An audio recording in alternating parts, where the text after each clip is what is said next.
हाल चाल है, कैसे हो आप सभी लोग? तो बढ़िया तरीके से प्रिपरेशन हो चुकी है, डरना नहीं है, घबराना नहीं है। देखो आपने बहुत अच्छे से प्रिपरेशन की है, पूरे 70 में से 70 हमें नंबर लेकर आने हैं। डर लग रहा है, घबराहट हो रही है, तो आज के इस मॉर्निंग सेशन से बिलीव मी आपको वो कॉन्फिडेंस आने वाला है जिसकी मदद से ना आप पेपर को फोड़ कर आओगे, है ना जी। तो पूरे 70 में से 70 मार्क्स हमें लेकर आना है, ये हमारा स्टार्टिंग से टारगेट रहा है। डे 1 में हमने सॉल्व किए थे एमसीक्यूज, डे 2 में हमने सॉल्व किए थे मोस्ट इंपॉर्टेंट क्वेश्चंस, और डे 3 पे हमने कंप्लीट कर लिया था फाइनल रिवीजन। तो अब डरने की क्या बात है। एक और इंपॉर्टेंट अपडेट आप सभी के लिए कि भाई आफ्टर 12th क्लास आपको सीयूटी का एग्जाम क्रैक करना होगा, राइट। तो आईपी और सीएस डोमेन के वीडियो लेक्चर्स ऑलरेडी अवेलेबल है क्लास 12th के, तो कहीं नहीं जाना है आपको, ज्यादा से ज्यादा शेयर कर दो सेशन को। और यदि अभी तक भी चैनल को सब्सक्राइब नहीं किया then what is your waiting for, go and subscribe the channel so that आगे आने वाली इंपॉर्टेंट वीडियोस की नोटिफिकेशन आपको मिल सके। तो चलिए स्टार्ट करते हैं जल्दी से आज का धमाकेदार सेशन जिसका नाम है एंड गेम। मतलब क्लास 12th आईपी और सीएस अभी तक जितना जो भी पढ़ा है ना, उसके बेसिस पर आज हम इस पर्टिकुलर सेशन को, इस पर्टिकुलर सीरीज का गेम एंड करने वाले हैं। और इस सेशन के बाद आपको ऐसा एक कॉन्फिडेंस मिलेगा, ऐसी एक मोटिवेशन मिलेगी जिससे आप अपने पेपर को डेफिनेटली फोड़ कर आओगे, ठीक है। तो चलिए स्टार्ट करते हैं first unit, that is computational thinking and programming. तो क्लास 12th सीएस वाले ध्यान से सुनो, फटाफट से क्विक सा लास्ट मिनट रिवीजन आपको दे रही हूं हॉट टॉपिक्स के साथ में, वो सारे इंपॉर्टेंट टॉपिक्स जो आपसे आपके एग्जाम में पूछे जाएंगे। आज के पेपर में इस यूनिट से जो इंपॉर्टेंट से टॉपिक्स आपको दिखने हैं, जिसके बिना आपका पेपर नहीं बनेगा, वो सारे टॉपिक्स आज मैं आपको बताने वाली हूं। तो सबसे पहले स्टार्ट कर लेते हैं एक्सेप्शन से। एक्सेप्शन आप सभी को अच्छे से पता है कि यहाँ पे डिफरेंट टाइप के एरर्स होती है। एरर्स को जब हम सॉल्व करते हैं तो बेसिकली इसी को ही हम एक्सेप्शंस कहते हैं, है ना जी। तो 3 टाइप के एरर्स हैं, that is syntax error, run time error and logical error. तो वही जो बिल्ट इन एक्सेप्शंस आते हैं उनमें सबसे पहले आ जाता है आपका सिंटैक्स एरर। जब सिंटैक्टिकली कोई प्रॉब्लम होती है तो सिंटैक्स एरर जनरेट होती है, राइट। वैल्यू एरर आता है। वैल्यू एरर कब जनरेट होती है? जब आप कोई रॉन्ग वैल्यू दे रहे होते हो, right. It is raised when the built in method or operation receives an argument that is the right data type but mismatched or inappropriate value, है ना जी। समझ में आ रहा है? ये आपसे एमसीक्यूज में पूछेंगे। Now keyboard interrupt, import error, EOF error. EOF का फुल फॉर्म याद रखना, end of file. Done. Zero division error, जब नंबर को 0 से डिवाइड करते हो तो एरर आती है। इंडेक्स एरर, जब कोई मिसिंग इंडेक्स को आप एक्सेस करने की कोशिश कर रहे हो, या वो इंडेक्स जो कि एग्जिस्ट ही नहीं करता लिस्ट में, एरे में, फिर एक्सेस करने की कोशिश कर रहे हो, तो वो कहलाता है आपका इंडेक्स एरर। वही name error, it raised when a local or global variable name is not defined, okay. Now indentation error, जब इफ एल्स या फॉर ब्लॉक का यूज करते हो तो वहां पे जो इंडेंटेशन देना आप भूल जाते हो, तो इंडेंटेशन एरर होकर होती है। Type error, again the same thing is here. यदि आप इंटीजर से डिफाइन करते हो किसी वेरिएबल को और इसमें फ्लोटिंग वैल्यूज को असाइन कर रहे होते हो, तो इस टाइप का जो एरर होता है वो टाइप एरर होता है, that is type. It is raised when the result of calculation exceeds the maximum limit. जब कैलकुलेशन जो है वो अपनी लिमिट से ज्यादा होने लगता है तो ओवरफ्लो एरर आती है, ठीक है। तो ये अच्छे से समझ में आया। अब ये एक्सेप्शंस को हैंडल कैसे किया जाता है, यदि ये क्वेश्चन एग्जाम में आ गया तो बेटा ये पूरा जो आपको यहाँ पे फ्लो चार्ट दिख रहा है ना, ये बहुत हेल्प करने वाला है। ऐसा ही फ्लो चार्ट बना के आना, यदि क्वेश्चन ऐसा पूछा गया आपसे कि how we handle the exception, what is the process of handling the exception. देखो एक क्वेश्चन आपको एक्सेप्शन का 110% आज के पेपर में मिलेगा। गांठ बांध लो मेरी इस बात को, लिख लो। और वो एक्सेप्शन वाला क्वेश्चन आपसे या तो प्रैक्टिकल क्वेश्चन पूछ सकते हैं, तो प्रैक्टिकल मैंने ऑलरेडी आपको बता दिया है, या फिर इस तरीके से एक प्रोसेस पूछ सकते हैं। तो सबसे पहले तो run time system searches for exception handler. जो रन टाइम सिस्टम है वो क्या करता है, आपके एक्सेप्शन हैंडलर को के लिए सर्चिंग करता है, ठीक है। उसके बाद में यदि एक्सेप्शन मिलता है तो कोड को एग्जीक्यूट करेगा, एक्सेप्शन नहीं मिलता है तो searches for method in calls take in reverse sequence, okay. और यहां पर यदि नॉट फाउंड होता है कुछ भी तो प्रोग्राम आपका टर्मिनेट हो जाता है, और यदि एक्सेप्शन मिलता है तो फिर उस एक्सेप्शन को एग्जीक्यूट करता है और फिर आपके प्रोग्राम को रिजॉल्व करता है, सॉल्व करता है, ओके, रन करता है। तो इतना समझ में आ गई अच्छे से। चलिए आगे बढ़ते हैं, कैचिंग एक्सेप्शंस। अब एक्सेप्शंस को कैसे कैच किया जाता है, मींस कि किस तरीके से आप एक्सेप्शंस को हैंडल करते हो। तो इसके लिए बेसिकली 3 ब्लॉक्स होते हैं, बहुत ध्यान से समझ लेना, इसके बिना पेपर नहीं बनेगा। ये आपको देखने को मिलेंगे पेपर में, ठीक है।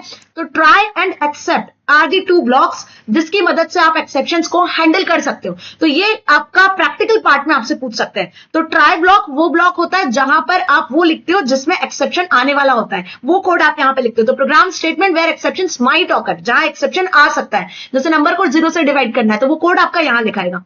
और एक्सेप्ट में क्या आता है, यहां पे बेसिकली हम वो कोड लिखते हैं जिससे आप एक्सेप्शन को सॉल्व करने वाले हो, okay, so code for exception handling if the exception name error is encountered. Clear हुआ? इसको डिक्लेयर करने का तरीका समझ में आ चुका है। Now continue with how to recover and continuing with finally clause.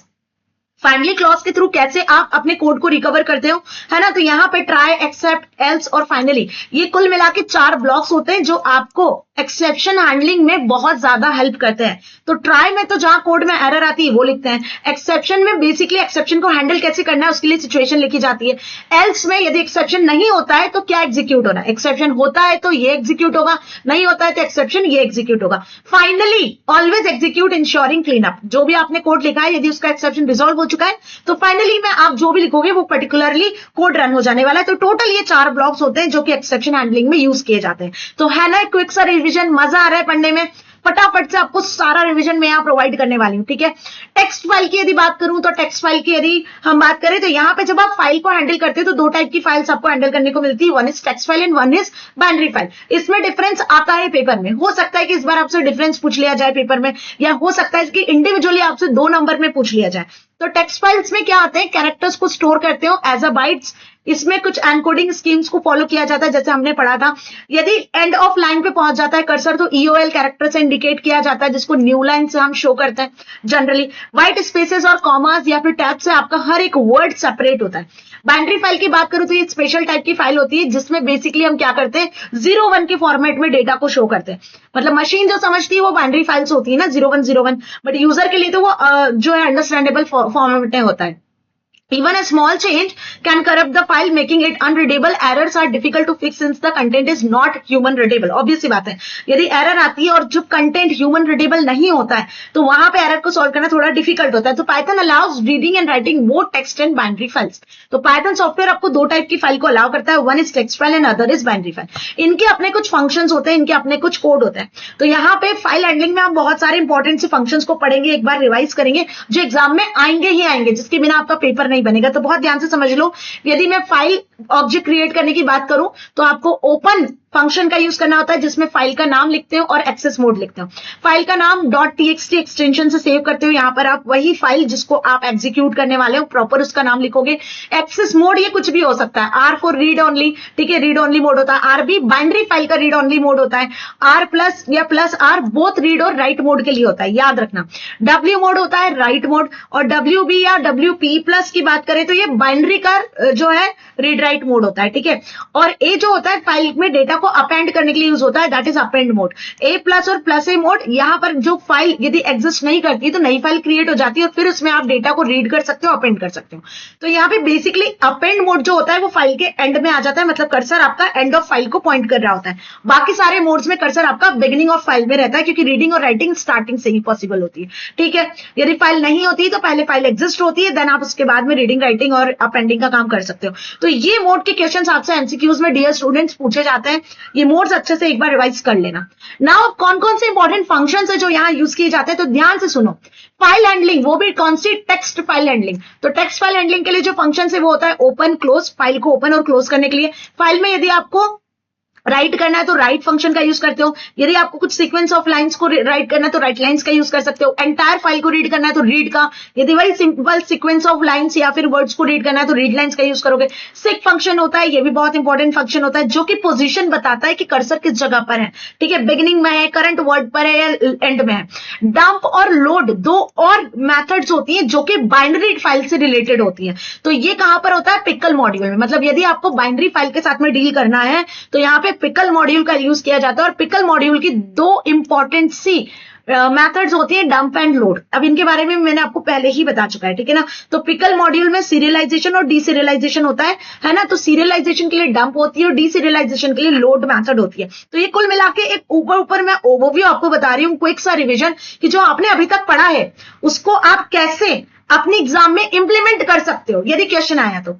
Now come to the stacks. तो स्टैक क्या होता है, स्टैक एक ऐसा डेटा स्ट्रक्चर होता है जिसमें हम एलिमेंट्स को इंसर्ट करते हैं, है ना। 1 बाय 1 आप एक एक एलिमेंट को इंसर्ट करते जाते हो। यदि उन्हीं एलिमेंट्स को रिमूव करना होता है तो वो टॉप से ही रिमूव होते हैं।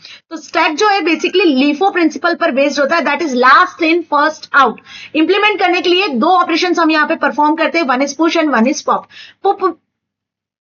पुश ऑपरेशन में हम क्या करते हैं, नए एलिमेंट को ऐड करते हैं और जो भी नया एलिमेंट होता है वो टॉप पोजीशन से ऐड होता है स्टैक में, ठीक है, जिसके लिए हम बोलते हैं कि पुश मेथड के थ्रू आप इंसर्ट करते हो एलिमेंट को, तो it is insertion method.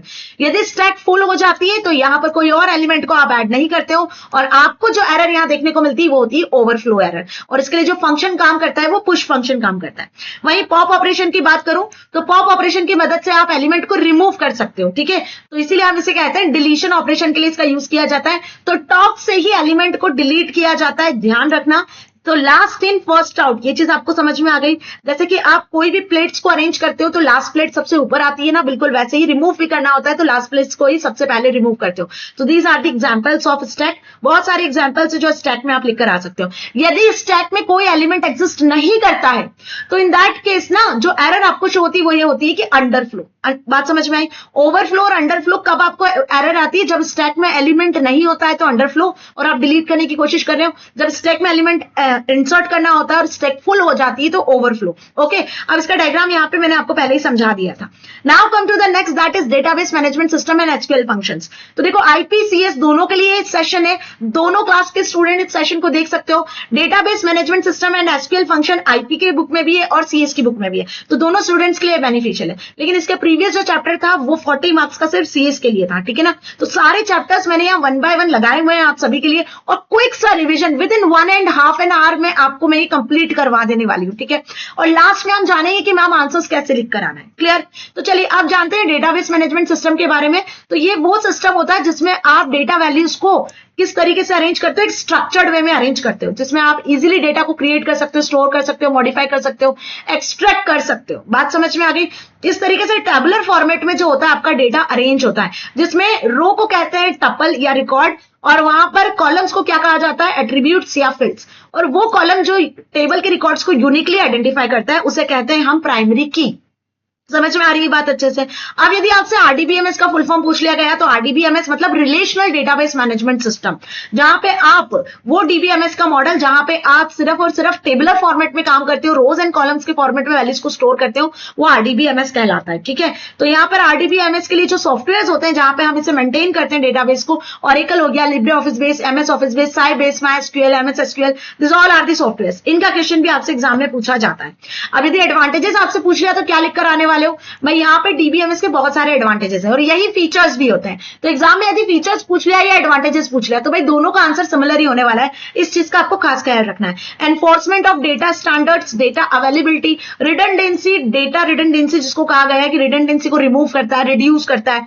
Minimise data inconsistency, data concurrency मतलब सेम टाइम पे सेम यूजर काम कर सकते हैं, है ना। डेटा सिक्योरिटी को इंश्योर करना, गलती से यदि डेटाबेस में से डेटा डिलीट हो जाता है तो उसको कैसे बैकअप लेना है, उसका कैसे रिकवरी करना है, ये सारे फीचर्स, ये सारे एडवांटेजेस आपको डीबीएमएस में प्रोवाइड किए जाते हैं। डीबीएमएस आपको सारे फीचर्स प्रोवाइड करता है। ओके, तो अब यदि क्वेश्चन आता है तो आराम से इसको लिखकर आ सकते हो। नाउ कितने टाइप की कीज होती हैं? तो प्राइमरी की, कंपोजिट की, फॉरेन की और कैंडिडेट की। इनके बारे में इन शॉर्ट बताऊं तो ध्यान से सुनना। यूनिकनेस के लिए ही इन सारी कीज का यूज किया जाता है, जिसमें सबसे पहले नंबर पे आती है वो है आपकी प्राइमरी की। प्राइमरी की में जो डेटा वैल्यूज होती हैं वो नल वैल्यूज नहीं होती, कभी भी डुप्लीकेट वैल्यूज नहीं होती और हमेशा यूनिक वैल्यूज को ही आप एंटर करते हो। कोई एक ही कॉलम प्राइमरी की बन सकता है। कंपोजिट प्राइमरी की बात करूं तो जब एक कॉलम सफिशिएंट नहीं होता है यूनिकनेस के लिए तो हम दो कॉलम को मिलाकर प्राइमरी की डिफाइन कर देते हैं, जिसको कंपोजिट प्राइमरी की कहते हैं, ठीक है। इन दोनों की वैल्यूज भी क्या होना चाहिए, यूनिकनेस को डिफाइन करना चाहिए। वहीं यदि मैं फॉरेन की बात करूं तो दो टेबल को ज्वाइन करने के लिए, दो टेबल को रिलेट करने के लिए हमें एक ऐसा कॉलम चाहिए होता है जो दोनों टेबल में कॉमन होना चाहिए। तो एक टेबल का वो प्राइमरी की होगा तो दूसरी टेबल का वो बनेगा फॉरेन की, जिससे आप दोनों टेबल से कंबाइनली डेटा को एक्सेस कर सकते हो, राइट। तो फॉरेन की बेसिकली यूज किया जाता है to associate two tables. Okay, candidate की बात करूं तो किसी टेबल में यदि एक से ज्यादा कॉलम्स होते हैं जो प्राइमरी की बनने के लिए वैलिड होते हैं, बट प्राइमरी की तो किसी एक को ही बनाएंगे, तो बाकी जो बचे हुए कॉलम्स होते हैं वो या तो ऑल्टरनेट की कहलाएंगे या फिर वो कैंडिडेट कीज कहलाएंगे। जैसे रोल नंबर, एनरोलमेंट नंबर, तो रोल नंबर को प्राइमरी की बना दिया तो एनरोलमेंट नंबर कैंडिडेट की हो गया या ऑल्टरनेट की हो गया। बात समझ में आ गई? तो ये कुछ टाइप की प्राइमरी की है, होपफुली आपको अच्छे से समझ में आ गया। इसका क्वेश्चन भी एग्जाम में आता है।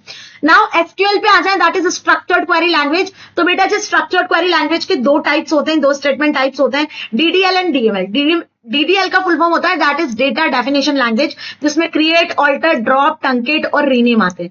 ये जो स्टेटमेंट्स होते हैं टेबुलर के स्ट्रक्चर को डिफाइन करते हैं, टेबुलर स्ट्रक्चर को चेंज करने के लिए होते हैं। मतलब इसके थ्रू आप टेबल के रिकॉर्ड्स में बदलाव नहीं कर सकते हो। नई टेबल क्रिएट करना है तो क्रिएट स्टेटमेंट का यूज करोगे, टेबल के स्ट्रक्चर में चेंजेस करना है, कॉलम बदलना है, कॉलम का नाम बदलना है, कॉलम का डेटा टाइप बदलना है तो ऑल्टर यूज करोगे, कॉलम को डिलीट करना है तो ड्रॉप यूज करोगे, टेबल डिलीट करना है तो ड्रॉप यूज करोगे। ट्रंकेट का यूज होता है basically it removes all the table records including allocated table spaces, ठीक है। नाउ रीनेम का मतलब होता है टेबल का नाम बदलना है। तो ये टेबल से रिलेटेड जो चेंजेस होता है उसके लिए हम डीडीएल स्टेटमेंट का यूज करते हैं। यदि मैं डीएमएल की बात करूं तो DML statement that is data manipulation language. तो टेबल के अंदर जो रिकॉर्ड्स होते हैं यदि उनमें चेंजेस करने होते हैं तो हम यहाँ पे डीएमएल लैंग्वेजेस का यूज करते हैं, डीएमएल स्टेटमेंट्स का यूज करते हैं, जिसमें सबसे टॉप पर आता है select statement, then insert statement, update statement and delete. इन सिलेक्ट से आप टेबल से किसी भी टाइप के डेटा को रिट्राइव कर सकते हो, चाहे एक कॉलम को रिट्राइव करना हो चाहे सारे कॉलम्स को रिट्राइव करना हो। इंसर्ट की मदद से टेबल में वैल्यूज को इंसर्ट कर सकते हो। अपडेट से आप किसी भी टेबल के रिकॉर्ड को अपडेट कर सकते हो, किसी का फोन नंबर बदलना है, किसी का नाम बदलना है वो बदल सकते हो, ठीक है। और डिलीट से आप टेबल के रिकॉर्ड्स को, इंडिविजुअल रिकॉर्ड को भी डिलीट कर सकते हो। Clear. Now come to the functions in SQL. SQL में कौन कौन से फंक्शंस होते हैं? तो बेटा दो टाइप के फंक्शन होते हैं, single row and aggregate functions, ठीक है। सिंगल रो फंक्शन में आप क्या करते हो, किसी एक सिंगल रो पर ही फंक्शन को अप्लाई कर सकते हो। इसमें डिफरेंट टाइप के फंक्शंस आ जाते हैं, जैसे मैं बात करूं math function, string function, date and time function, ठीक है। वहीं एग्रीगेट फंक्शन की बात करूं तो ये मल्टीपल रो फंक्शन होता है। तो मल्टीपल रो पर आप जो फंक्शन अप्लाई करते हो वो एग्रीगेट फंक्शन कहलाता है, जिससे एक ही आउटपुट आपको मिलता है। आपके पास वैल्यूज बहुत सारी होती है लेकिन उसका आउटपुट एक ही जनरेट होता है। तो it returns one result for group of rose, okay. तो यहाँ पे जो बेसिकली फंक्शंस होते हैं वो होते हैं min, max, average, count and sum. ध्यान रखना सिर्फ 5 ही एग्रीगेट फंक्शंस होते हैं, बाकी सारे आपके सिंगल रो फंक्शंस होते हैं, क्योंकि इसका क्वेश्चन डेफिनेटली एक पेपर में आता ही आता है और आज के पेपर में आपको देखने को भी मिलेगा। तो इंपॉर्टेंट पार्ट है बेटा, अच्छे से कर लेना। अब यदि मैं न्यूमेरिक फंक्शन की बात करूं तो देखो power function, round function, mod function, truncate function, sign, ये पांचों आपके क्या होते हैं, बहुत इंपॉर्टेंट से न्यूमेरिक फंक्शन होते हैं। पावर जो किसी नंबर की पावर कैलकुलेट करने के लिए यूज होता है, जैसे 2 to the power 3 लिखा तो आपको आंसर जनरेट हो जाएगा 8, ठीक है। तो ये पावर फंक्शन में लिखोगे। इसकी जगह पर आप POW पावर भी यूज कर सकते हो। राउंड फंक्शन किसी भी नंबर को राउंड करेगा, जैसे मैंने यहाँ पे लिखा सपोज 23.9, तो ये क्या करेगा, इसको राउंड ऑफ कर देगा, दैट इज 24 में राउंड ऑफ कर देगा। मॉड फंक्शन रिमाइंडर रिटर्न करता है। ट्रंकेट फंक्शन वैल्यू को ट्रंकेट कर देता है बिना राउंड ऑफ करे। साइन फंक्शन बताता है कि वैल्यू आपकी पॉजिटिव है या निगेटिव है, तो साइन के साथ में उसको रिटर्न करता है। आज यदि स्ट्रिंग फंक्शन की बात करूं तो यूकेस लेटर्स को अपर केस में कन्वर्ट करता है, एल केस लेटर्स को लोअर केस में कन्वर्ट करता है। मिड फंक्शन स्ट्रिंग में से सब स्ट्रिंग को रिटर्न करता है। तो मिड हो या सब str हो या सब स्ट्रिंग हो, काम एक ही होता है। लेंथ फंक्शन स्ट्रिंग में कितने कैरेक्टर से उसकी लेंथ काउंट करके देता है। लेफ्ट फंक्शन स्ट्रिंग के लेफ्ट साइड से कैरेक्टर एक्सट्रैक्ट करता है। राइट फंक्शन स्ट्रिंग के राइट साइड से कैरेक्टर एक्सट्रैक्ट करता है। इन str फंक्शन किसी स्ट्रिंग में सब स्ट्रिंग किस लोकेशन पर है, किस पोजीशन पर है, उसकी पोजीशन रिटर्न करता है। यदि सब स्ट्रिंग एग्जिस्ट नहीं करती है तो 0 रिटर्न करेगा। एलट्रिम फंक्शन लेफ्ट साइड से स्पेस हटाएगा, आरट्रिम फंक्शन राइट साइड से स्पेस हटाएगा, और ट्रिम फंक्शन दोनों साइड से, लेफ्ट और राइट दोनों साइड से स्पेस रिमूव करने का काम करता है। क्लियर हुआ? अच्छे से समझ में आ गए? सारे इंपॉर्टेंट फंक्शंस हैं। इनमें जो अधिकतर पूछे जाते हैं वो होता है यूकेस, एलकेस, मिड, इनएसटीआर, ट्रिम, एलट्रिम, आरट्रिम। ये अधिकतर पूछे जाते हैं, इनके बिना पेपर नहीं बनता है। डेट एंड टाइम फंक्शंस होते हैं जिसमें नाउ, डेट और टाइम दोनों रिटर्न करता है। मंथ सिर्फ मंथ रिटर्न करेगा।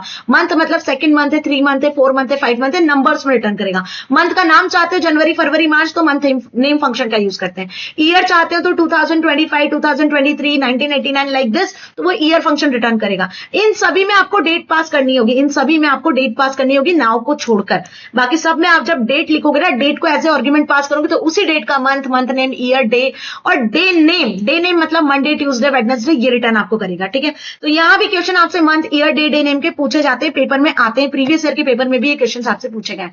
वहीं यदि एग्रीगेट फंक्शंस की बात करूं तो सिर्फ ये 5 एग्रीगेट फंक्शंस होते हैं, कान खोल के सुन लो। इसके अलावा सारे स्केलर या फिर सिंगल रो फंक्शंस होते हैं। तो मिन फंक्शन की यदि बात करूं तो मिनिमम वैल्यू रिटर्न करेगा, मैक्स मैक्सिमम वैल्यू रिटर्न करेगा, सम फंक्शन सारी वैल्यूज का टोटल रिटर्न कर देगा, एवरेज टोटल काउंट करके दे देगा, मतलब जितना भी टोटल आ रहा है उसको divide by number of values से डिवाइड करके रिटर्न करेगा।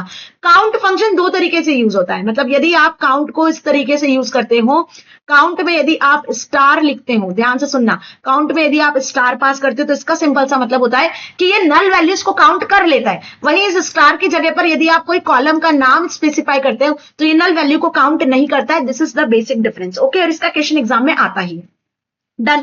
अब ग्रुप बाय का क्या मतलब होता है, जब आपके पास किसी कॉलम में मल्टीपल वैल्यूज होती है, मतलब सिमिलर वैल्यूज होती है, तो वहां पे हमें ग्रुपिंग करके डेटा को एक्सेस करना होता है, जिसके लिए ग्रुप बाय क्लॉज का यूज करते हैं। तो ग्रुप बाय क्लॉज यूज किया जाता है वो भी एग्रीगेट फंक्शन के साथ में, और यदि इसमें आपको कंडीशन देनी होती है तो हैविंग क्लॉज का यूज करते हैं। ध्यान रखना, ग्रुप बाय सिलेक्ट कमांड के साथ यूज करते हो, ग्रुप बाय में यदि कंडीशन देनी होती है तो हैविंग क्लॉज का यूज करते हैं, और यह हमेशा एग्रीगेट फंक्शन के साथ में ही यूज किया जाता है। इसी के साथ 5 ऑपरेशन होते हैं SQL में, जैसे union, intersect, minus, Cartesian product and join operation.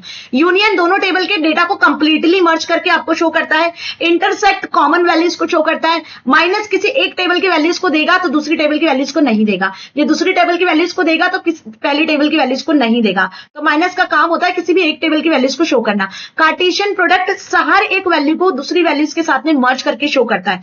तो कार्टेशियन प्रोडक्ट एक तरीके से एक कॉलम को, एक वैल्यू को पूरी अलग अलग रो वैल्यूज के साथ में मर्ज करके देगा। तो मतलब किसी एक टेबल में 5 रिकॉर्ड्स हैं, दूसरी टेबल में 5 है, तो ये आपको ओवरऑल 25 रिकॉर्ड्स डिस्प्ले करके देगा।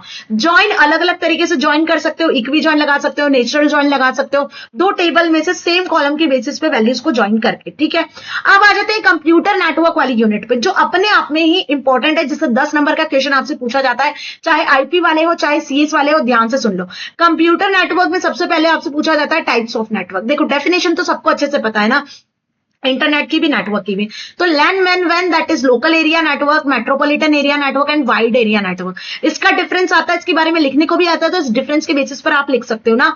तो एक कुछ किलोमीटर की डिस्टेंस में, मतलब 10 किलोमीटर रेडियस में जो नेटवर्क होता है वो लैन होता है।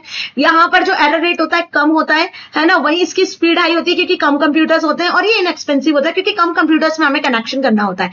मैन की बात करूं, that is metropolitan area network, जो कि 100 किलोमीटर रेडियस में फैला होता है।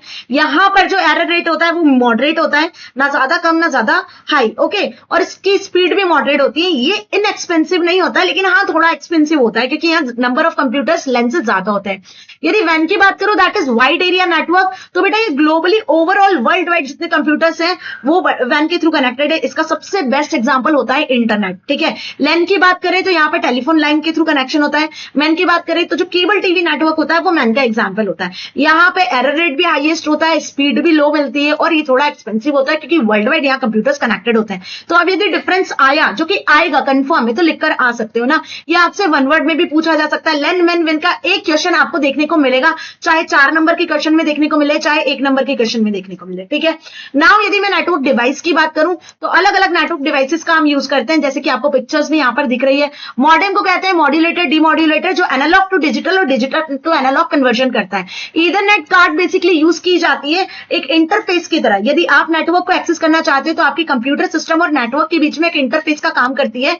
एक बेसिकली आपके मदरबोर्ड में पोर्ट होता है ना, नेटवर्क पोर्ट होता है, जहां पे आप इस कार्ड को लगाते हो, जिससे आप इंटरनेट को अपने सिस्टम में एक्सेस कर सकते हो।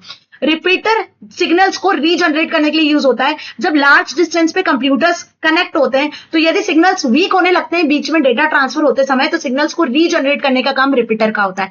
हब और स्विच नेटवर्क डिवाइसेस में कंप्यूटर्स को कनेक्ट करने के लिए यूज किए जाते हैं। हब जो होता है वो बेसिकली हम कहें तो यहाँ पे कोलाइजन की प्रॉब्लम्स होती है, क्योंकि यदि एक सिस्टम से दूसरे सिस्टम तक डेटा जा रहा है और एट अ टाइम एक साथ बहुत सारे कंप्यूटर सिस्टम ने डेटा को ट्रांसफर किया है, तो यहाँ कोलाइजन हो सकता है। तो इसके लिए हम smart hub, that is intelligent hub, switch device का यूज करते हैं। स्विच में कोलाइजन का प्रॉब्लम नहीं होता है। ठीक है, switch is the better device.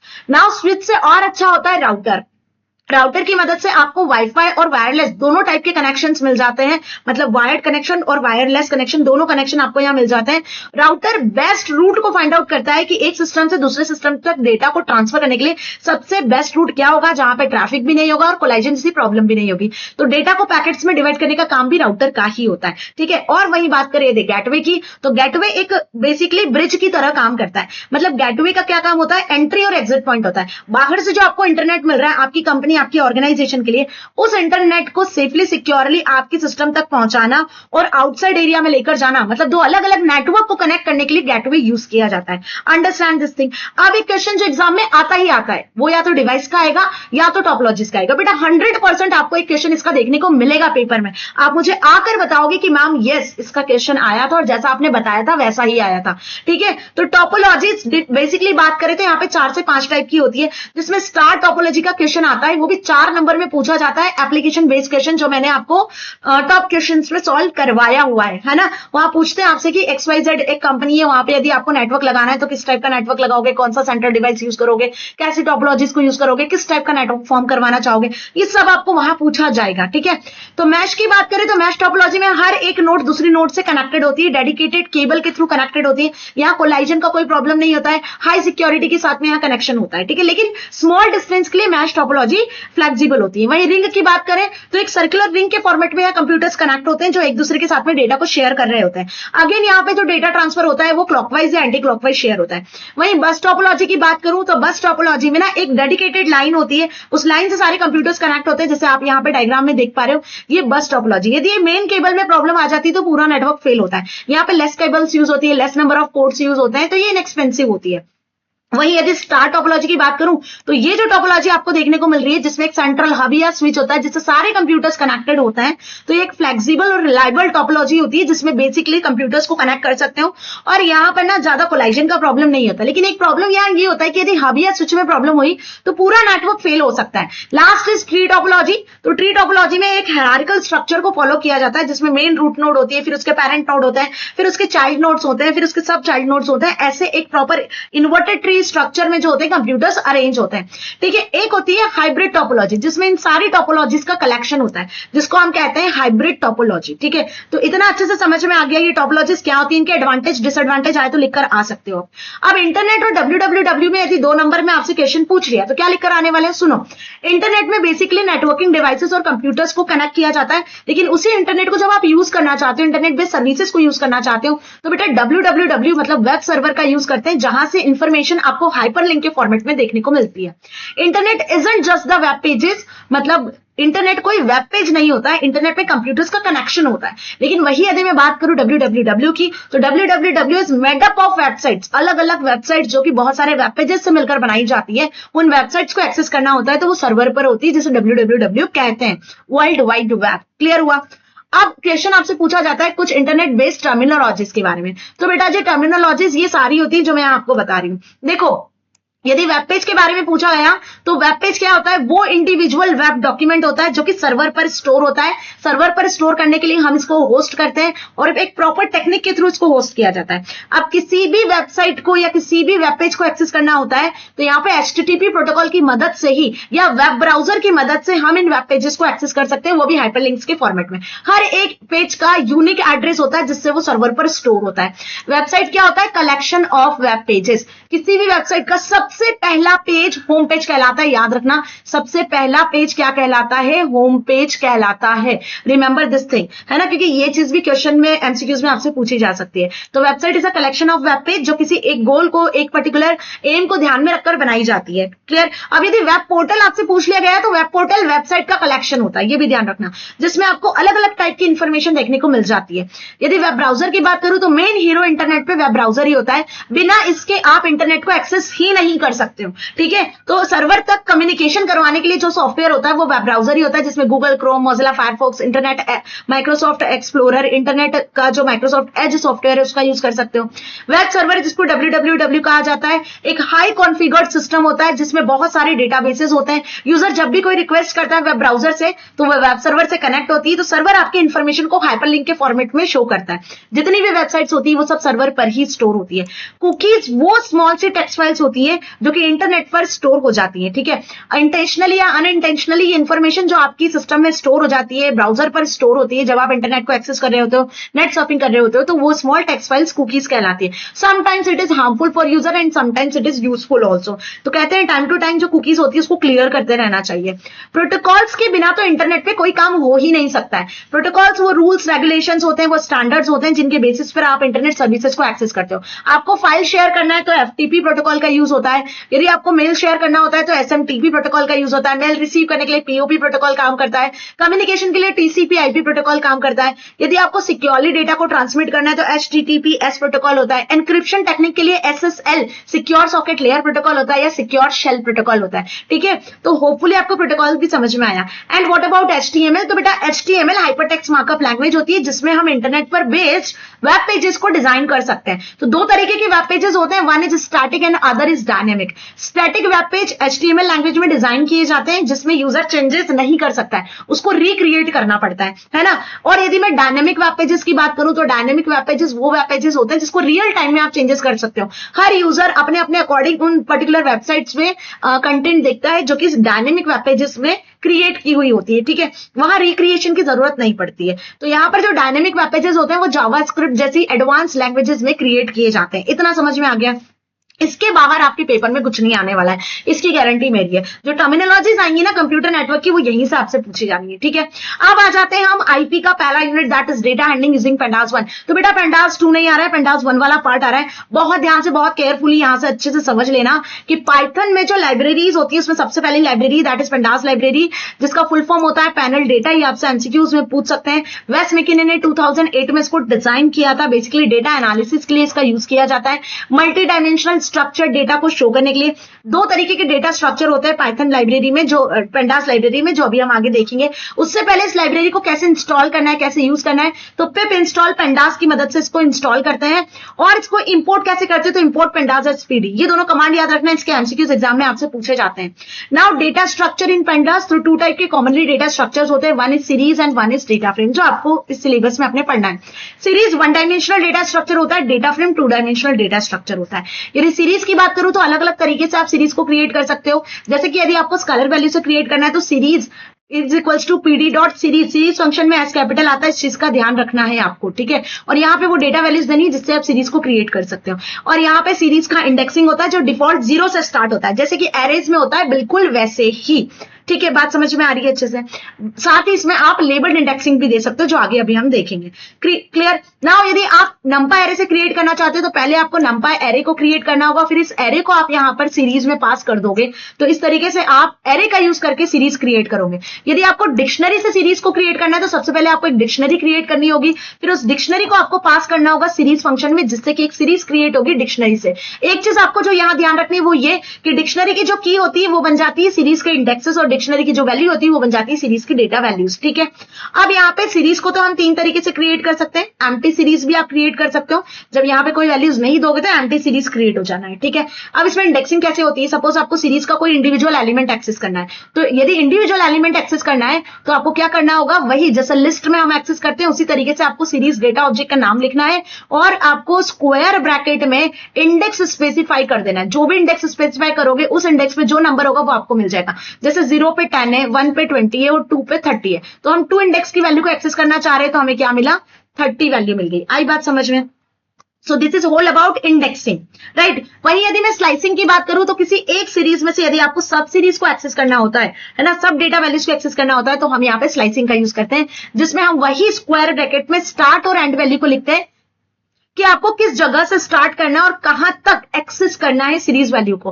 तो देखो यहां पे हमने एक सीरीज ली हुई है जिसमें कैपिटल कंट्री की सीरीज थी, जिसमें यूएसए से लेकर फ्रांस तक वैल्यूज को एक्सेस करना है। और ये यूएसए फ्रांस क्या है, इंडेक्स वैल्यू, वो भी लेबल्ड इंडेक्स है। तो लेबल इंडेक्स में एंड वैल्यू एक्सक्लूड नहीं होती है, लेकिन पोजिशनल इंडेक्स में एंड वैल्यू एक्सट्रैक्ट होती है, ध्यान रखना। यदि यहां पर मैंने 0 से लेकर 5 लिखा होता तो 5 वाली वैल्यू नहीं मिलती, हमें 4 तक ही मिलती। तो जैसे कि मैंने यहां पर लिखा है 1 से लेकर 5, तो 1 से लेकर 4 तक वैल्यू आपको मिलेगी, ठीक है। लेकिन वही लेबल्ड इंडेक्स की बात करूं तो यूएसए से लेकर फ्रांस के बीच में जितनी भी की वैल्यूज होगी उन सभी की वैल्यूज आपको मिलनी है। तो इस तरीके से हम क्या कर सकते हैं, स्लाइसिंग कर सकते हैं स्टार्ट और एंड वैल्यू देकर। क्लियर हुआ। अब कौन कौन से एट्रीब्यूट्स हैं जो सीरीज में काम आते हैं। Again this is very important part, इसका क्वेश्चन एग्जाम में आता है कि नेम एट्रीब्यूट से आप सीरीज का नाम बदल सकते हो, एक्सेस कर सकते हो। इंडेक्स डॉट नेम से आप सीरीज के इंडेक्स का नाम चेंज कर सकते हो। वैल्यू से सीरीज की वैल्यू को एक्सेस कर सकते हो। एम्प्टी से ये पता कर सकते हो कि सीरीज एम्प्टी है या सीरीज में वैल्यूज प्रेजेंट है, तो ये आपको ट्रू या फॉल्स वैल्यू रिटर्न करेगा। साइज से आपको ये पता चलता है कि सीरीज में टोटल नंबर ऑफ कितने एलिमेंट्स एग्जिस्ट कर रहे हैं, तो यदि 10 एलिमेंट है तो 10 रिटर्न कर देगा, 4 एलिमेंट है तो 4 रिटर्न कर देगा। सिर्फ एम्प्टी ही ऐसा एट्रीब्यूट है जो आपको ट्रू और फॉल्स वैल्यू रिटर्न करके देता है, ठीक है। उसी के साथ यहाँ पे सीरीज की कुछ मेथड्स होती हैं। जैसे यदि मैं हेड मेथड की बात करूं तो head method is used to access the top elements, या टॉप से, सीरीज के टॉप से यदि आपको एलिमेंट एक्सेस करने होते हैं तो हम हेड फंक्शन का यूज करते हैं। ये डिफॉल्ट आपको स्टार्टिंग से 5 वैल्यू को ही एक्सेस करके देता है। यदि आपको 1 या 2 एक्सेस करना है या 10 एक्सेस करना है तो आपको यहाँ पे n पैरामीटर की जगह वो नंबर लिखना होगा जितने आपको एलिमेंट्स एक्सेस करने होते हैं। तो याद रखना, हेड फंक्शन टॉप से एलिमेंट को एक्सेस करता है, उसी का रेसिप्रोकल होता है टेल फंक्शन जो कि बॉटम से एलिमेंट को एक्सेस करता है। डिफॉल्ट ये आपको बॉटम से 5 एलिमेंट्स को एक्सेस करके देता है। यदि यदि आपको बॉटम से 1 2 10 20 30 जितने भी एक्सेस करना है तो आपको यहाँ n पैरामीटर में मेंशन करने होते हैं, ठीक है। काउंट क्या करता है, टोटल नंबर ऑफ सीरीज में कितने एलिमेंट्स है, कितनी वैल्यूज है, उसको काउंट करके आपको देता है 10 15 20 25, वो नंबर ऑफ एलिमेंट आपको यहाँ रिटर्न करता है। तो ये 3 इंपॉर्टेंट सी मेथड्स हैं जो पेपर में आती है सीरीज की। Okay, so get ready for this. Now come to the next, that is data frame. अब डेटा फ्रेम क्या होता है, 2 डायमेंशनल स्ट्रक्चर होता है जहां पे रो और कॉलम में काम किया जाता है। तो यदि मैं डेटा फ्रेम की बात करूं तो उसको क्रिएट करने के लिए हम पेंटास लाइब्रेरी को इंपोर्ट करते हैं, pd.dataframe फंक्शन का यूज करते हैं। एम्प्टी डेटा फ्रेम क्रिएट करना है तो आपको कोई वैल्यू पास नहीं करना है, डी और एफ कैपिटल आता है, इस चीज का ध्यान रखना। यदि आप एनडी एरे के थ्रू, नंपा एरे के थ्रू क्रिएट करना चाहते हो तो देखो यहाँ पे एरे 1 एरे 2 एरे 3 को क्रिएट कर लिया और फिर इस तरीके से आप डेटा फ्रेम फंक्शन में एरेस को पास कर सकते हो तो डेटा फ्रेम क्रिएट हो जाएगी, ठीक है। वही यदि बात करूं मैं कि लिस्ट ऑफ डिक्शनरी से यदि क्रिएट करना है तो पहले आपको डिक्शनरी क्रिएट करना होगा, उसको लिस्ट में आपको इंसर्ट करना होगा, फिर उस लिस्ट को आपको डेटा फ्रेम में पास करना होगा। तो देखो यहाँ dict1 dict2 नाम से 2 डिक्शनरी बनाई। अगेन रिमेंबर दिस थिंग कि यहाँ 2 इंडेक्सेस होते हैं, 1 is column index and 1 is row index. तो डिक्शनरी की जो की वैल्यूज होती है ना, वो की वैल्यूज बेसिकली यहाँ पे बनती है कॉलम इंडेक्स, ये चीज ध्यान रखना। फिर इस डिक्शनरी की वैल्यूज को हमने लिस्ट में पास कर दिया और इस लिस्ट को हमने यहाँ पे पास कर दिया डेटा फ्रेम में। तो इसको कहते हैं लिस्ट ऑफ डिक्शनरीज से आपने डेटा फ्रेम क्रिएट किया है, याद रखना।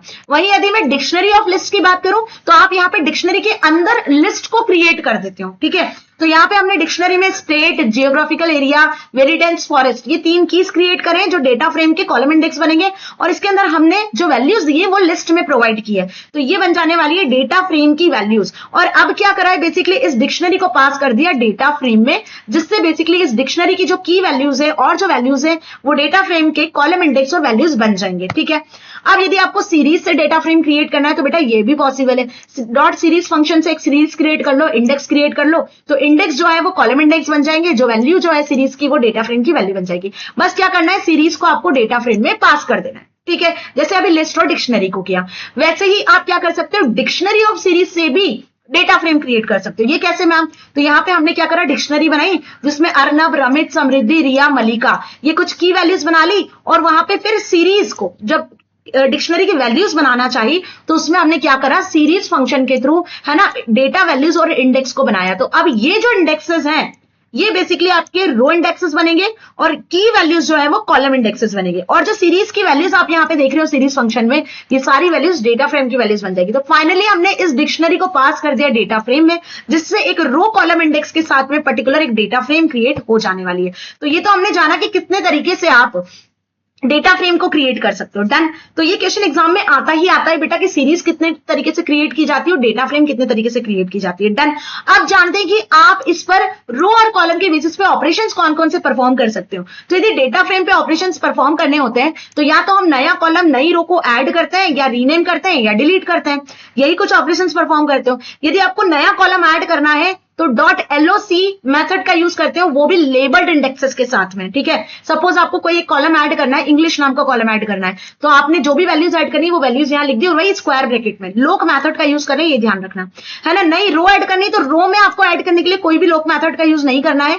और यदि आप चाहते हो ड्रॉप करना तो बेटा ध्यान से सुनो, यहां पर ड्रॉप मेथड का यूज किया जाता है यदि आपको किसी रो या किसी कॉलम को ड्रॉप करना होता है। तो ड्रॉप करने के लिए याद रखना कि x = 0 और x = 1 वैल्यू को सेट करना होता है ना। तो ये बेसिकली देखो नई रो ऐड करने का था कोड, लेकिन यहाँ पे ड्रॉप का कोड मैंने गलती से लिख दिया, तो आपको समझ में आ रहा है, ठीक है। ऐड करने के लिए तो सिंपल यही मेथड होती है, ड्रॉप करने के लिए 0 और 1 को हमको ऐड करना होता है, ठीक है। अब इसके बाद बात करते हैं, यदि आपको रो ऐड करना है तो एक्सेस की वैल्यू 0 और कॉलम ऐड करना है तो एक्सेस की वैल्यू 1 सेट करनी होगी, वो भी ड्रॉप मेथड में, क्लियर। अब यदि आपको रीनेम करना है तो एक्सेस की वैल्यू या तो इंडेक्स सेट करना होगा, एक्सेस की वैल्यू या तो कॉलम सेट करनी होगी, ध्यान रखना। रीनेम फंक्शन में हमें क्या करना होगा, रीनेम फंक्शन में हमें डिक्शनरी में की और वैल्यू पेयर ऐड करना होगा जो आपको रीनेम करने होंगे कॉलम वैल्यूज को, क्लियर हुआ। एक्सेस इक्वल्स टू इंडेक्स से क्या होगा, रो के इंडेक्सेस बदलेंगे और एक्सेस इक्वल्स टू कॉलम से क्या होगा, कॉलम के इंडेक्सेस बदलेंगे, क्लियर। तो ये कुछ ऑपरेशन है जो हम डेटा फ्रेम पे अप्लाई करते हैं। अब डेटा फ्रेम में भी इंडेक्सिंग होती है, तो 2 तरीके की इंडेक्सिंग होती है, एक होती है लेबल इंडेक्सिंग जो अभी हमने देखी, और एक होती है बूलियन इंडेक्सिंग। तो बूलियन इंडेक्सिंग में सिर्फ ट्रू और फॉल्स वैल्यू रिटर्न होती है कंडीशन देते हैं, उस कंडीशन के बेसिस पर लेबल इंडेक्सिंग में जो लेबल आप स्पेसिफाई करोगे उसकी वैल्यूज आपको देखने को मिलती है। ठीक है, जैसे हमने सीरीज में देखा बिल्कुल वैसे ही काम करते हैं। अब इसके भी कुछ इंपॉर्टेंट एट्रीब्यूट्स होते हैं। यदि डेटा फ्रेम के इंडेक्स वैल्यू को आपको डिस्प्ले करवाना है तो आप डेटा फ्रेम डॉट इंडेक्स को यूज करोगे तो रो लेबल्स आपको देखने को मिलेंगे। वहीं यदि कॉलम इंडेक्सेस को देखना है तो डेटा फ्रेम डॉट कॉलम्स लिखोगे तो कॉलम लेबल्स देखने को मिलेंगे। Data frame dot D type लिखोगे तो डेटा फ्रेम में किस डेटा टाइप की वैल्यू है वो डेटा टाइप आपको देखने को मिलेगा हर एक वैल्यू का। सिर्फ वैल्यूज एक्सेस करनी है तो वैल्यूज भी आप यहां पे एक्सेस कर सकते हो। यदि आपको डेटा फ्रेम का शेप देखना है कि डेटा फ्रेम में कितने रो कितने कॉलम है तो वो भी पॉसिबल है डॉट शेप फंक्शन से। सपोज 4 रो है 3 कॉलम है तो 4,3 आपको डिस्प्ले करेगा। टोटल साइज कितना है, टोटल कितनी वैल्यूज एग्जिस्ट कर रही है डेटा फ्रेम में ये देखना चाहते हो तो जितने भी 4 रो 3 कॉलम है तो 12 वैल्यूज एग्जिस्ट करेगी तो डेटा फ्रेम का साइज टोटल यहाँ पे 12 हो जाने वाला है। बात समझ में आ गई अच्छे से। अब डेटा फ्रेम से डेटा वैल्यूज को कैसे आपको सीएसवी फाइल में इंपोर्ट करना है, सीएसवी फाइल से कैसे आपको डेटा फ्रेम में एक्सपोर्ट करना है वो भी पॉसिबल है। तो इसके लिए 2 फंक्शन यूज होते हैं। One is read CSV, data frame से सीएसवी फाइल में डेटा को इंपोर्ट करने के लिए, और एक होता है आपका टू सीएसवी फंक्शन, है ना, सीएसवी फाइल से डेटा फ्रेम में डेटा वैल्यूज को एक्सपोर्ट करने के लिए। इस चीज का आपको खास ख्याल रखना है, दोनों में आपको फाइल का नाम लिखना होगा, साथ ही एक सब पैरामीटर होता है जिससे आप वैल्यूज को या तो कॉमा से सेपरेट करवा सकते हो या फिर आप जिस भी सिंबल से सेपरेट करना चाहते हो वो करवा सकते हो। देन इसी के साथ में ना आप यहाँ पे नेम भी स्पेसिफाई कर सकते हो, हेडर शो करवाना है वो स्पेसिफाई कर सकते हो। तो हेडर, सेपरेटर, नेम्स, ये कुछ इसके पैरामीटर्स होते हैं। बस एक चीज जो आपको ध्यान रखना है वो ये कि यदि डेटा फ्रेम से सीएसवी फाइल में आपको डेटा लेकर जाना है जिसको हम कहते हैं इंपोर्ट करना, तो रीड सीएसवी फंक्शन होगा, और यदि आपको सीएसवी फाइल से डेटा फ्रेम में डेटा लेकर आना है तो जिसको कहते हैं हम एक्सपोर्ट, तो यहाँ पे टू सीएसवी फंक्शन यूज होगा। ठीक है, अब बात करते हैं हम मैटप्लॉटलिब लाइब्रेरी की। तो ये भी इंपॉर्टेंट है, लास्ट में 4 नंबर का एक क्वेश्चन आपको मैटप्लॉटलिब लाइब्रेरी का भी देखने को मिलेगा, जिसको किसने डेवलप किया था, जिसको डेवलप किया था यहाँ पर जॉन हंटर ने 2002 में। बेसिकली ये जो एरेज होती है उनके ग्राफ चार्ट्स को प्लॉट करने के लिए यूज किया जाता है। तो डेटा विजुअलाइजेशन के लिए जो लाइब्रेरी होती है वो मैटप्लॉटलिब लाइब्रेरी होती है। 2D ग्राफ चार्ट को ये प्लॉट करती है, ना कि 3D। ये चीज भी आपको ध्यान रखना है। इसको भी इंस्टॉल करने का वही तरीका होता है, पिप इंस्टॉल मैटप्लॉटलिब, लेकिन इसको इंपोर्ट करना होता है तो इसके साथ आपको एक मॉड्यूल इंपोर्ट करना होता है जिसका नाम होता है पाईप्लॉट।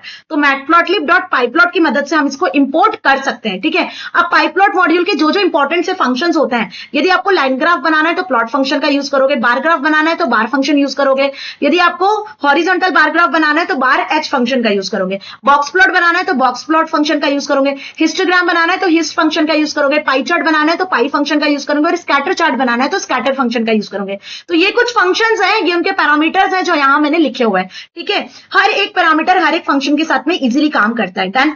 अब यदि आप अपने फंक्शन को पाईप्लॉट फंक्शंस जितने दिए हुए हैं उनमें यदि आप किसी भी चार्ट के कंपोनेंट को डिस्प्ले करवाना चाहते हो, चार्ट में लीजेंड शो हो जाए, चार्ट में X label Y label show हो जाए, चार्ट का टाइटल शो हो जाए, चार्ट आपको पूरा दिख जाए, सेव हो जाए फ्यूचर यूज के लिए, तो फिर कुछ फंक्शंस होते हैं जिनके नाम आपको याद रख लेने हैं। ग्रिड से आपको चार्ट में ग्रिड दिखेंगे, ग्रिड फंक्शन से। लीजेंड से आपको चार्ट में एक्सिस के लीजेंड्स दिखने लगेंगे। सेव टिक से आप चार्ट को सेव कर सकते हो। शो से आपको चार्ट विजिबल होगा, और टाइटल फंक्शन से आपको चार्ट का टाइटल शो होगा। एक्स लेबल वाई लेबल से आपको चार्ट का एक्स लेबल और वाई लेबल दिखने लगेगा। एक्स एक्सिस पे मार्क्स लिए, वाई एक्सिस पे आपने नेम्स लिए हुए हैं तो वो नेम्स और मार्क्स दिखने लगेंगे। एक्स टिक्स और वाई टिक्स से आप स्केलर वैल्यूज को एक्स एक्सिस और वाई एक्सिस पे शो करवा सकते हो। तो ये कुछ फंक्शंस हैं जो मैटप्लॉटलिब लाइब्रेरी में यूज किए जाते हैं, जो इन शॉर्ट मैंने आपको बता दिए, जो एक बार रिवाइज करके जरूर चले जाना। ठीक है, अब बढ़ते हैं हम यहां पर एक कोड की तरफ। सपोज आपको ये बार ग्राफ बनाना है तो उसके लिए क्या कोड लिखोगे? सबसे पहले तो आपको पेंडास लाइब्रेरी को इंपोर्ट करना है। क्यों?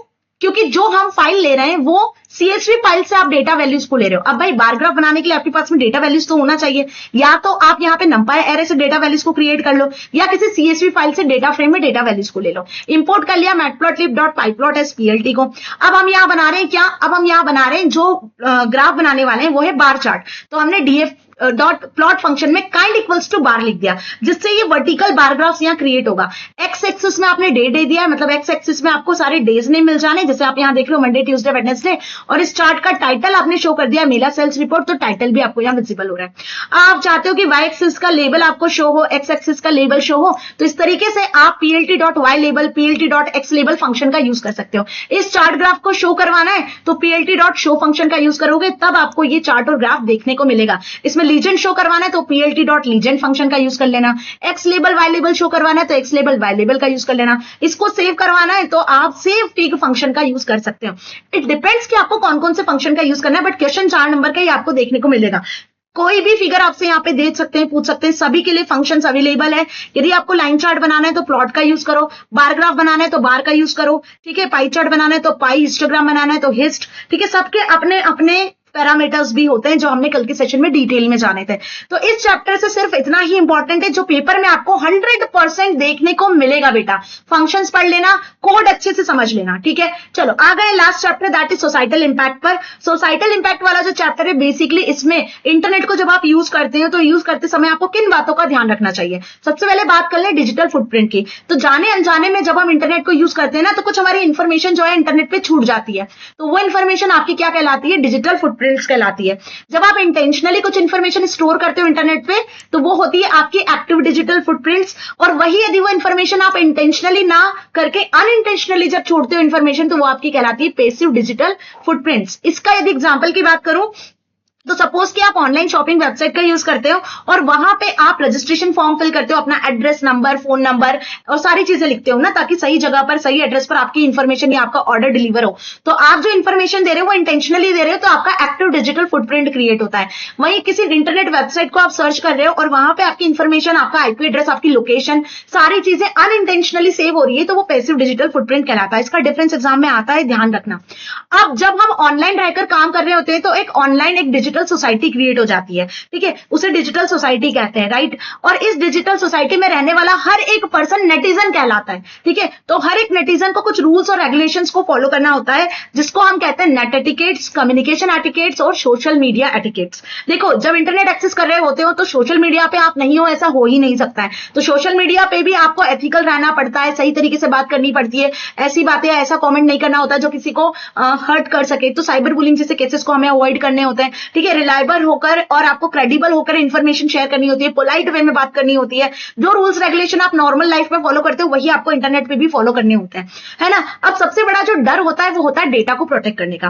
अब इंटरनेट पर हर किसी की कुछ ना कुछ इंफॉर्मेशन होती है ना, जैसे सपोज कि मेरे वीडियोस इंटरनेट पे अवेलेबल है, आप कुछ म्यूजिक वगैरह कंपोज करते हो, आपका कोई आर्ट क्राफ्ट का वर्क है, वो इंटरनेट पर अपलोड है, तो यदि आप चाहते हो कि पूरी पब्लिक उसको देखे तो आप उसको अपलोड कर देते हो। अब आप चाहते हो कि सिर्फ जिन यूजर्स को आप अलाउ करो वो ही देखें, या आपके वर्क को कोई परचेज करें बिना आपकी परमिशन के एक्सेस नहीं करें, तो बेटा उस पर सिर्फ आपका ही राइट होता है, वो आपकी ही प्रॉपर्टी होती है, जिसको इंटेलेक्चुअल प्रॉपर्टी राइट कहते हैं। तो आप उसको कॉपीराइट से क्या कर सकते हो, सिक्योर कर सकते हो। आई बात समझ में अच्छे से। तो आप अपनी प्रॉपर्टी पर लीगली उसको प्रोटेक्ट कर सकते हो, कॉपीराइट के थ्रू, पेटेंट के थ्रू, ट्रेडमार्क के थ्रू। और यदि कोई पर्सन इस चीजों का उल्लंघन करता है तो उसे हम कहते हैं प्लेजरिज्म, है ना। यहां पर आपको क्या करना होता है, यहां पर बेसिकली आप अपनी जो इंफॉर्मेशन होती है उसको प्लेजरिज्म के थ्रू प्रोटेक्ट नहीं कर सकते, लेकिन यदि कोई पर्सन उसको रॉन्ग वे में यूज कर रहा है, आपको बिना बताए यूज कर रहा है, तो आप उसको क्या कर सकते हो, तो यहां पर ना बेसिकली आप उसको रिजॉल्व कर सकते हो पैराफ्रेज करके, साइट करके, है ना, उसको रेफरेंस देकर आप इसका यूज कर सकते हो, राइट। तो अब इसके बाद आगे बढ़ते हैं साइबर क्राइम का। डिफरेंट टाइप के साइबर क्राइम्स होते हैं, जैसे आपको बहुत अच्छे से पता है, hacking, fishing and fraud emails and identity theft. Hacking की यदि बात करूं तो हैकिंग वो साइबर क्राइम होता है जो कि अनऑथोराइज्ड यूजर किसी भी वेबसाइट या किसी भी आईडी को हैक करने की कोशिश करते हैं जिन्हें परमिशन नहीं होती है। फिशिंग और फ्रॉड ईमेल्स, ये ईमेल से रिलेटेड होता है। आपको ऐसा लगता है कि कोई ट्रस्टेड पर्सन आपको ईमेल शेयर कर रहा है, बट वो ट्रस्टेड पर्सन नहीं होता है और आप गलती से किसी अननोन लिंक पे क्लिक कर देते हो, तो आप उस पर्टिकुलर फ्रॉड का हिस्सा बन चुके होते हो। आपका ऑनलाइन बैंक अकाउंट खाली हो सकता है, आपकी इंफॉर्मेशन स्टील हो सकती है। आइडेंटिटी थेफ्ट में किसी भी सोशल मीडिया प्रोफाइल को हैक करना, किसी का ईमेल हैक करना, किसी की आइडेंटिटी हैक करना, ये बेसिकली आइडेंटिटी थेफ्ट कहलाता है। फिर बाद में उसका मिसयूज करना किसी को परेशान करने के लिए, ठीक है। यदि मैं साइबर क्राइम की बात करूं तो साइबर क्राइम को आप कैसे आप प्रोटेक्ट कर सकते हो, तो taking regular backup of important data, अपने कंप्यूटर सिस्टम का रेगुलरली जो भी इंपॉर्टेंट डेटा उसका बैकअप लेके रखो। बैकअप का एक टाइम डिसाइड कर लो, 2 दिन में, 4 दिन में, वीक में आपको बैकअप लेना ही है। और सबसे इंपॉर्टेंट चीज कि एंटीवायरस सॉफ्टवेयर को इंस्टॉल करते रहो, उसको टाइम टू टाइम अपडेट करते रहो, ठीक है। यदि आपको ऐसा लगता है कि आपको किसी सॉफ्टवेयर की जरूरत है तो बेटा पायरेटेड सॉफ्टवेयर को कभी इंस्टॉल नहीं करना होता है, क्योंकि वो वायरस अटैच होते हैं, ठीक है। Always download the software from known and secure websites, जिनके आगे आपको HTTPS दिखता है या जिनके आगे आपको इस तरीके का पैडलॉक का साइन लगता है, वही सेफ और सिक्योर वेबसाइट होती है। इस चीज का आपको खास ख्याल रखना होता है। पासवर्ड हमेशा स्ट्रांग रखो, जिसमें कैपिटल लेटर्स, स्मॉल लेटर्स, आपके सिंबल्स वगैरह, नंबर्स वगैरह हो, कम से कम 8 डिजिट का पासवर्ड। तो अब यदि डिस्कस करें हम तो आईटी एक्ट के बारे में कि आईटी एक्ट क्या होता है, तो बेटा 2000 में गवर्नमेंट ने इतने सारे जो साइबर क्राइम्स और फ्रॉड्स होते हैं इनको ध्यान में रखकर इंडिया इंफॉर्मेशन, तो अब यदि हम बात करें आईटी एक्ट के बारे में, तो जो इतने सारे साइबर क्राइम्स होते हैं ना, तो गवर्नमेंट ने इस क्राइम्स को ध्यान में रखकर एक इंफॉर्मेशन टेक्नोलॉजी एक्ट बनाया था 2000 में, जिसका मेन एम था इन साइबर जो क्राइम्स होते हैं उनको रोकना। ठीक है, तो यहां पर अब हम जैसे कि किसी भी क्राइम की रिपोर्ट पुलिस स्टेशन में करवाते हैं ना, इस क्राइम के तहत आप एक लॉफुल वे में जो साइबर क्राइम्स होते हैं उनकी रिपोर्ट करवा सकते हो। ठीक है, आईटी एक सिविल नेचर होता है, क्रिमिनल नेचर का होता है ना। यहाँ पे बेसिकली पेनाल्टीज वगैरह सारी चीज लगाई जाती है, जैसे कि एक नॉर्मल जो क्राइम होता है उसको किस तरीके से रिपोर्ट किया जाता है, वैसा ही आईटी एक्ट में भी कुछ लॉज बनाए गए हैं जो कि साइबर क्राइम्स को रोकने के लिए है। बात समझ में आ गई? तो ये बेसिकली इंफॉर्मेशन टेक्नोलॉजी एक्ट 2000 में बनाया गया है गवर्नमेंट के थ्रू। ये ध्यान रखना, इसका एमसीक्यू आपसे पूछ सकते हैं। अब इसमें जो सबसे लास्ट टॉपिक आता है दैट इज ई वेस्ट। तो बेटा ई वेस्ट क्या होता है? इलेक्ट्रॉनिक वेस्ट, है ना। इसका क्वेश्चन भी एग्जाम में आपसे पूछ सकते हैं। इलेक्ट्रॉनिक वेस्ट मतलब जितने भी इलेक्ट्रॉनिक गैजेट्स होते हैं जो लॉन्गर यूज के लिए नहीं होते हैं, जो घरों में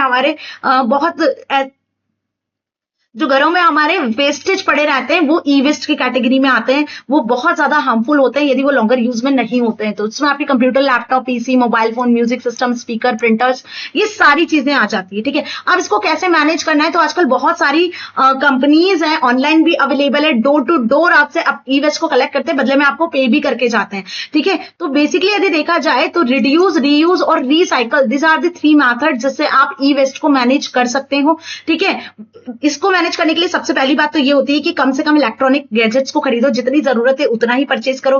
कुछ इलेक्ट्रॉनिक गैजेट्स को आप रीयूज कर सकते हो, आप सेल कर सकते हो, उसको रीसेल कर सकते हो, जिसको जरूरत है वो उसको यूज कर सकता है। कुछ उसके पार्ट्स ऐसे होते हैं जिसको आप किसी और डिवाइस में यूज कर सकते हो। ठीक है, तो रिड्यूस, रीयूज, रिसाइकल चीजें आपको समझ में आ गई। दीज आर दी 3 Rs जो कि ई वेस्ट मैनेजमेंट के लिए होता है। तो होपफुली आपको आज का जो सेशन है बहुत अच्छे से समझ में आ चुका है।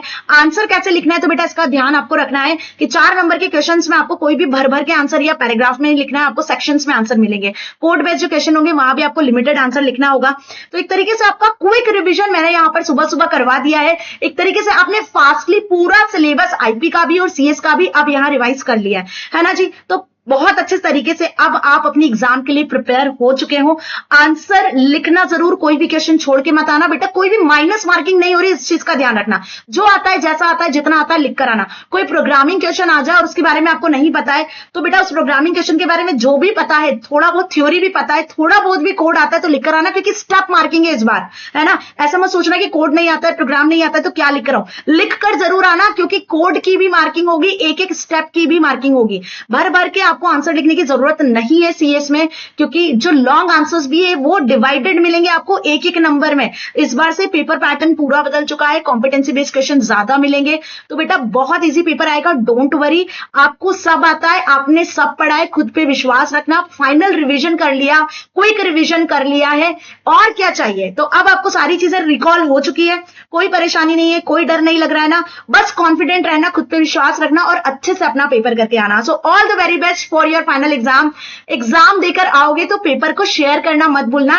टेलीग्राम पे लिंक दिया हुआ है मैंने, वहां पे आप अपना पेपर शेयर कर सकते हो। तो मिलेंगे, पेपर देकर आ जाओ। उसके बाद सीयूईटी की प्रिपरेशन करना है तो चैनल को सब्सक्राइब करना मत भूलना, क्योंकि आगे आपको अब जो वीडियो लेक्चर्स मिलेंगे वो सीयूईटी के चैनल पे इजीली मिल जाएंगे। ठीक है, तो मिलेंगे अगले सेशन में। Till then stay happy. Thank you so much and all the very best for your exam.